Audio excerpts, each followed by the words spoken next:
Suzuki, partener de mobilitate al Itsy Bitsy, îți prezintă emisiunea Stare de bine în trafic cu psiholog Anca Ioana Bocancea.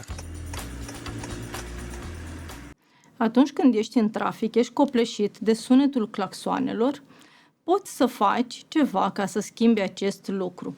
Poți să transformi mașina ta într-o oază de liniște, punându-ți pe fundal diferite sunete din natură.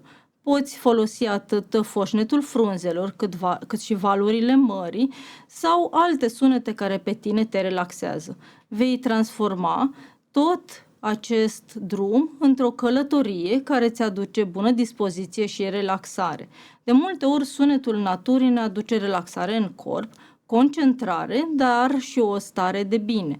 Atunci când mergem alături de copil în mașină, starea noastră îl influențează și pe el. Atunci când noi suntem tensionați sau foarte stresați, îi transmitem și lui. Dar în momentul în care el vede că noi reușim să ne autoreglăm și să folosim diferite tehnici de relaxare, îi vor fi și pentru el un model pentru viitor.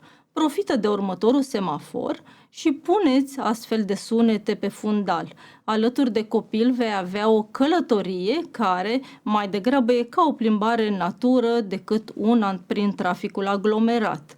Claxoanele, scârțâitul de roți sau motoarele încinse nu te vor mai deranja în astfel de călătorii. Transformă-ți călătoria într-o plimbare liniștită prin trafic oriunde te afla. Ai ascultat Stare de bine în trafic, o emisiune de familie și lifestyle realizată cu susținerea Suzuki.